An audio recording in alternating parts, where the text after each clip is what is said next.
Teman-teman, coba lihat apa yang saya temukan di Twitter hari ini. On September 12th, Jamie Dimon says Bitcoin is a fraud. He says he'll fire any one of his traders buying Bitcoin. Bitcoin drops 24%. When Jamie Dimon speaks, people listen. People listen. So that weekend, we found out that the largest buyer of a Bitcoin fund that's in Europe that buys physical Bitcoin, right? The largest buyer was Morgan Stanley and JP Morgan. And that's not illegal. He says it's a fraud. It says he'd fire anyone that buys it. Fire. Yes. And at the same time, his company is buying His it. company is buying it. It's just, so unethical. Right. Jadi pada tanggal 12 September, Jamie Dimon yang merupakan pemilik dari JP Morgan ya, dia mengeluarkan FUD ya atau FUD dan akibatnya itu adalah Bitcoin tumbang 24%. Dan kalian tahu yang dilakukan oleh mereka? JP Morgan, Morgan Stanley, semuanya itu Xerox di sana teman-teman. Dan ini bukan tindakan ilegal, ini sangat legal. Dan meskipun kita dapat menyatakan bahwa ini sangat tidak etis, tetapi di dalam dunia bisnis yang real, kita harus siap dengan kenyataan bahwa memang ada banyak games atau permainan taktik yang dilakukan oleh orang-orang itu teman-teman. Dan untuk XRP sendiri ya, ada taktik mafia yang bermain di belakang kasusnya SEC versus Ripple ini teman-teman. Dan tolong jangan kalian skip ya. Di akhir video ini saya akan tampilkan beberapa video dari Gary Gensler ya. Bagaimana dia mengekspos model kerja mafia ya terhadap aset-aset kripto yang sedang berkembang teman-teman. So, let's dive in my friend. Welcome back everybody to Black Cuan. Terima kasih telah mengupdate berita kripto dari channel ini. Saya langsung saja pada hari ini ingin membahas tentang XRP, kemudian ada taktik mafia di belakang kasusnya sidang XRP versus SEC ya. Atau bagaimana ini terjadi penundaan-penundaan selama ini dan siapa sebenarnya yang bermain di belakang ini semua, kita akan lihat nanti di video ini teman-teman. So kalian pastikan nonton sampai selesai video ini ya. Karena JP Morgan di sini sepertinya ya punya peran yang sangat penting terhadap kejadian di XRP teman-teman. Dan untuk berita pertama kali ini adalah JP Morgan CEO Jamie Dimon, crypto tokens Bitcoin or decentralized Ponzi scheme.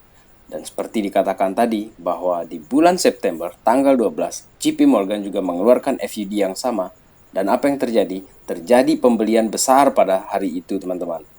Dan siapa yang melakukan hal seperti itu? Jelas paus teman-teman. Jadi kita tidak boleh polos-polos dalam memahami kejadian-kejadian. Oh dia turun gara-gara ini. Ada permainan juga di belakangnya. Jadi nggak sekedar dia turun gara-gara sekedar makro saja ya. Terutama aset-aset yang punya potensi besar di masa depan teman-teman. Sekarang ini kalau kita lihat ya untuk Brad Garlinghouse ya ketika dia diundang di Fox Business dia menyatakan bahwa XRP akan memulai bull runs-nya. Jika kalian setuju, komen di bawah teman-teman.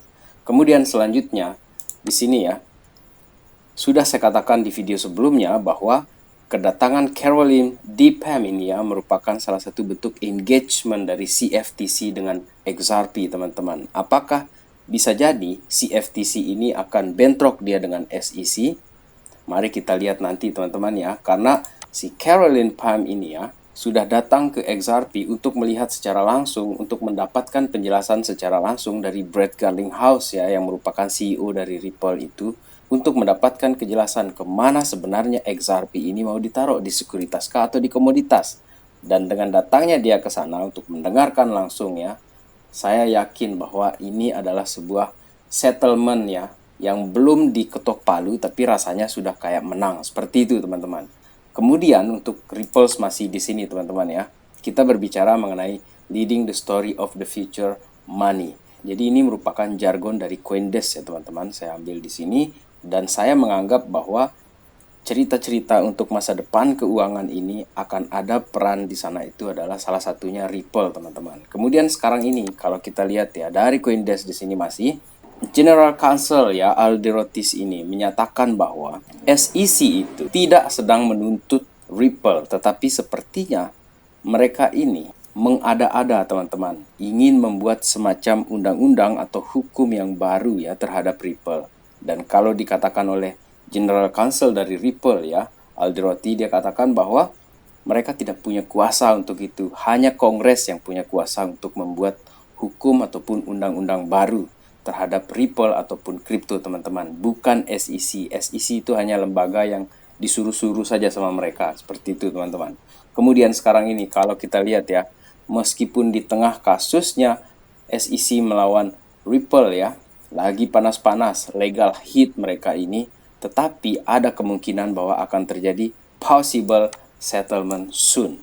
Kemudian kalau kita cek di sini untuk pergerakan harga ya teman-teman, oh how sweet it is katanya si Procoin News di sini. Dan ini yang saya katakan kepada kalian, tolong jangan skip video ini.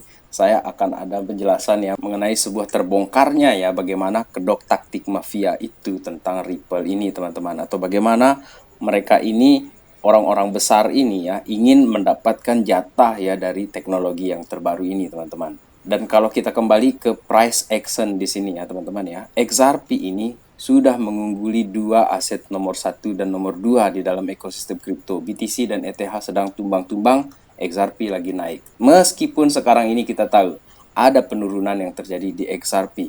Tetapi teman-teman, jika kita melihat apa yang dikatakan oleh James Rule XRP, ya, dia katakan any exit strategies out there, at what price? Jadi dia katakan apakah ada strategi untuk exit di luar sana, pada harga berapa kita ambil profit, kemudian pada persentasi berapa kita akan jual pertama kali. Kemudian dia menyatakan bahwa saya memproyeksikan 5% dari holding saya itu di harga 7 sampai 10 dollars untuk XRP per coin. Bahkan dia menambahkan di sini ya, I will never sell all of my XRP, not financial advice. Jadi seperti yang dikatakan di sini, jika teman-teman yang trading, maka saya yakin kalian sudah ataupun sedang dalam rencana untuk take profit teman-teman. Karena kalau kita lihat Bitcoin saja agak penurunan sampai hari ini ya, termasuk Ethereum tadi. Jadi be wise teman-teman, jika kalian trading silakan menjual. Jika teman-teman ada yang untuk invest long terms, maka siapkan mental kalian, be strong, tetap lakukan DYOR teman-teman. Kemudian masih ya kita berbicara kaitannya dengan SEC tadi ya. Di sini Brad Garlinghouse ya menyatakan bahwa SEC, Gary Gensler, itu penuh dengan kemunafikan. Kalau dalam bahasa Inggrisnya dibilang sebagai hypocrites ya. Dan pertanyaan saya di sini teman-teman ya, selama kita melihat sidang ini dari 2020 akhir ya, kemudian 2021 belum ada settlement. Pertanyaan saya yang paling mendasar di sini mungkin sama dengan yang dikatakan oleh Brad Garlinghouse di sini ketika dia diwawancara, siapa yang merasa diproteksi oleh SEC? Not me. Coba kalian jawab. Jika kalian merasa bahwa kalian investor meskipun ya kita di luar Amerika, tetapi kan dampak dari aturan yang terjadi di Amerika itu juga akan kerasa ke kita di Asia, terutama dalam hal investor atau traders melihat opportunities. Nah, seandainya kalian jadi orang Amerika, apakah kalian merasa diamankan atau diproteksi oleh SEC? Tolong kalian tulis jawaban kalian di kolom komentar. Kalau saya sama sekali tidak merasa. Bahkan saya merasa bahwa SEC mengancam eksistensi dari XRP ini, teman-teman. Entah bagaimana caranya. Kemudian sebelum saya masuk mengenai sebuah terbongkarnya ya taktik mafia di balik kasusnya SEC dan Ripple, saya ingin ada sedikit berbicara tentang Cardano di sini teman-teman, karena selama saya bikin video di Black Cuan ini, dua aset yang jagoan saya itu adalah XRP dan Cardano. Karena Bitcoin itu saya plankton, di aset-aset yang besar seperti ETH juga saya plankton. Kemudian di XRP ataupun di Cardano, minimal ya saya merasa loh ini, saya yakin ada banyak dana yang lebih besar dari saya. Dan di sini dikatakan 4 years. Setelah beberapa tahun ya mereka menyerang ADA dan XRP, sekarang mereka ingin berteman. Winning IOSK Charles. Jadi sekarang ini melihat pergerakan dari Cardano, XRP, orang-orang ini mulai melunak teman-teman. Jadi mulai banyak investor yang mulai masuk. Padahal sebelumnya seperti dikatakan di tweet ini ya, banyak yang mocking ya, mengejek kepada mereka. Kemudian kalau kita lihat bagaimana perkembangannya Vasil Hardfork ya di sini, ini laporan di 23 September ya 2022 ini, dan ini project launch on Cardano ada 99, project yang sudah building itu 1107. Pokoknya untuk Cardano Vasil Hardfork ini sampai tanggal 27 nanti kita akan lihat bagaimana dia akan berkembang. Ya mungkin kalau untuk signifikansi harga ya kita masih akan belum lihat karena memang kita sekarang ini masih di bear market. Tetapi saya yakin kedepannya pasti akan bagus ya untuk Cardano ini karena tim mereka ini sangat hati-hati teman-teman. Baik, kita tinggalkan dulu untuk yang Cardano. Tetap be strong ya untuk yang Cardano. Kemudian sekarang ini ada dari procoinnews.com yang saya bicarakan tadi ya mengenai bagaimana terbongkarnya taktik mafia itu ya. Justru yang dibongkar itu adalah oleh si Gary Gensler sendiri. Barangkali dia ini secara tidak sadar seperti itu teman-teman ya. Di sini dikatakan dari procoinnews.com teman-teman. Silakan kalian juga bisa mengakses ya berita ini. Barangkali kalian memiliki perbedaan pemahaman dengan saya, tetapi saya akan menjelaskan sepemahaman saya di sini teman-teman. Jadi untuk yang pertama di sini ada 3 video ya mengenai si Gary Gensler ini yang berbicara tentang XRP teman-teman. Dan saya sudah nonton videonya tapi saya ingin jelaskan saja ya. Ternyata ketika dia berbicara di MIT ya, si Gary Gensler ini sangat memahami ya dan dia menjelaskan mengenai bagaimana sistem bridge yang akan dilakukan oleh XRP atau bagaimana utility dari XRP ini teman-teman dan bagaimana dia akan berkembang di masa depan itu dia jelaskan dengan sangat-sangat detail di sana teman-teman, sangat bagus. Kemudian ada sekarang juga video dari dia, video kedua ya di sini, yang dia menyatakan bahwa kalau ada sebuah teknologi baru yang ingin menempati atau mengganti teknologi yang lama, tolong diingat katanya dia di sini si Gary Gensler, ada bos-bos yang terdahulu yang sudah kadung besar yang tidak ingin dia digantikan begitu saja. Dan memang mereka juga meyakini ya bos-bos besar ini tidak bisa dia melawan zaman ya karena mereka juga orang-orang yang paham tentang teknologi, tetapi lihat cara mereka ingin mendapatkan potongan-potongan kue dari si anak baru yang bernama blockchain, crypto ataupun XRP di sini teman-teman. Jadi Gary Gensler menjelaskan ya bahwa di awalnya XRP itu bahkan JP Morgan itu ya pergi dia ke kantornya Ripple Labs pada saat itu teman-teman di 2017. Di sini ya saya lihat dikutip tweetnya di sini. Jadi dia pernah datang di sini dan dia meminta kepada Ripple atau XRP ya untuk dapatkan sepotong kue gitu. Jadi dia ingin jadi bagian di situ. Tetapi apa yang dikatakan oleh Brett Garlinghouse kepada Jamie Dimon di sana ya bahwa no, kamu tidak bisa mengambil begitu saja atau mengambil keuntungan begitu saja dari kami. Silakan Anda dan 15 eksekutif Anda ini pergi main layangan saja. Jangan ganggu kami. Nah, disinilah awalnya atau dimulainya ketegangan antara Ripple dengan mafia-mafia besar ataupun pemain-pemain besar yang tidak ingin tergantikan itu teman-teman. Jadi seperti di tweet di sini ya. Di sini Brett Garlinghouse ini menerima kedatangan dari 15 senior JP Morgan eksekutif tersebut teman-teman. Dan Brett Garlinghouse menolak untuk memberi tempat kepada JP Morgan. Jika teori ini benar atau jika berita ini benar, maka kita asumsikan bahwa benar ada taktik mafia di belakang kasusnya Ripple. Dan SEC itu hanya orang suruhan atau semacam alat yang dipakai oleh JP Morgan untuk menekan aset-aset kripto ataupun XRP teman-teman. Kemudian di sini kalau kita lihat lagi sekali ya terakhir di sini, it's all because of JP Morgan. Ini semua diakibatkan oleh JP Morgan. Dan ini terjadi pada Desember tanggal 7 2017 ketika JP Morgan ini datang ke Ripple teman-teman. Dan di hari yang sama juga Ripple ini mengumumkan tentang escrow.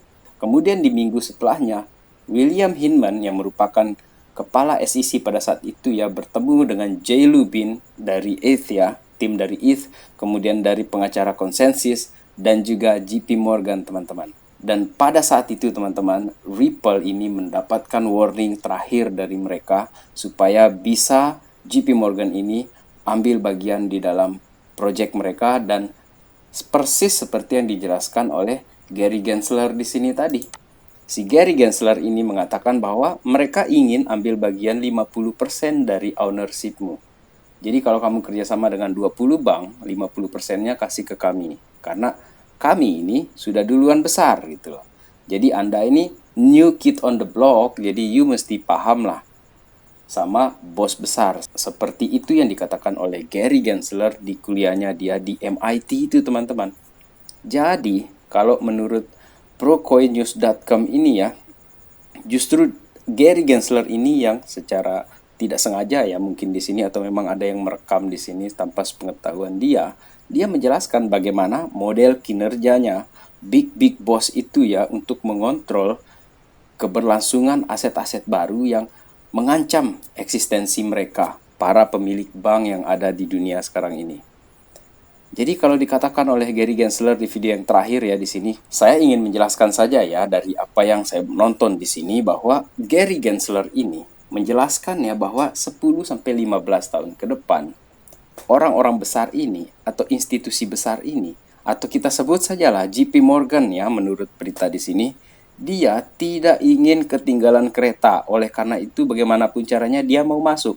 Nah, si Brett Garlinghouse tidak terima hal itu, teman-teman. Dan si Brett Garlinghouse ini menolak untuk dia dikontrol oleh para pemain lama. Dan jadilah akhirnya SEC ini dijadikan sebagai peralatan ataupun senjata ya dari mereka untuk mengontrol Ripple atau untuk menekan Ripple supaya Ripple ini tidak jadi besar, teman-teman. Jika kalian penasaran untuk berita ini, silakan datang langsung ya di sini. Saya tidak sedang mempromosikan link berita ini ya, tetapi menurut saya apa yang saya temukan dari media sosial ini ya, atau dari browsing-browsing seperti ini, sangat-sangat menambah wawasan kita dan referensi kita. Bahwa benar tidaknya sebuah berita di sini kita memang masih perlu filter, teman-teman. Jadi tidak juga kita 100% mempercayai setiap berita, tetapi kita punya sense untuk melihat ataupun untuk memahami apa sebenarnya yang terjadi di luar sana. Karena ini menyangkut investasi kita dalam jangka panjang, teman-teman. So, jika kalian punya pendapat yang lain ya mengenai keterlibatan JP Morgan terhadap XRP ataupun SEC yang digunakan oleh orang-orang besar ya, oleh beberapa bank di Amerika itu yang menyuruh SEC untuk menekan semua aset kripto, silakan kalian komen di bawah ya. Apakah kalian setuju dengan apa yang disampaikan oleh tweet dan berita di sini? Silakan komen di bawah, teman-teman. Dan setelah ini saya masih akan membahas tentang XRP ya. Dan ada beberapa altcoins lainnya juga yang menunjukkan performa yang bagus nanti, teman-teman. Karena beberapa altcoins di luar Cardano dan XRP saya juga hold, teman-teman.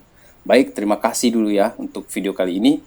Sangat-sangat saya ucapkan terima kasih kepada teman-teman yang sudah membantu saya untuk naik di subscribers juga, teman-teman. Di kesempatan ini saya ucapkan terima kasih ya. Baik, demikian video kali ini. Terima kasih telah menonton. Salam Black Cuan. Peace my friend.